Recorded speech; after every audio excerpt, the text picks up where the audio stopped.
My name is Michael Bateman. I'm a fourth year graduate student in biomedical engineering. I work here in the Visible Heart Lab with Dr. Izio.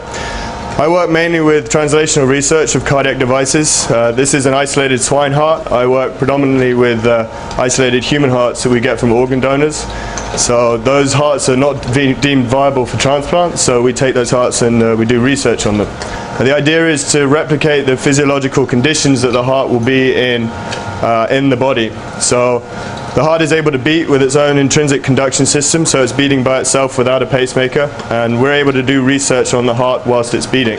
We use a clear perfusate, a blood substitute which has the salts that blood has in it, and that allows us to take video footage and actually look at the way devices and the anatomy works. We take pressures and other physiological conditions using pressure monitors that are inserted into the ventricles.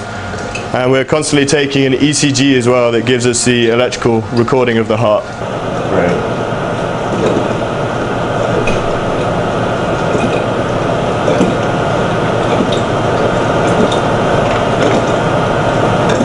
All these are market release leads. There's a lot of cardiac devices now that come in and sometimes affect the conduction system.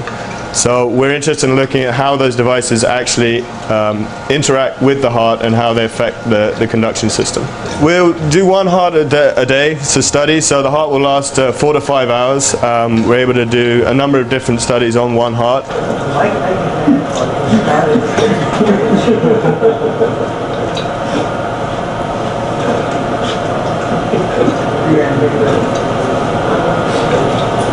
What you're looking at here is the pressures in the ECG of the heart that was in the apparatus. You can see the pressure traces here. You got the left ventricle and the right ventricle, so that shows that we're getting good contraction of the heart. And over on the right hand side, the ECG. So we're able to look at the electrical conduction system, make sure the heart's still working in normal sinus rhythm. There are currently 5 PhD students who are all using the apparatus in the heart for their research.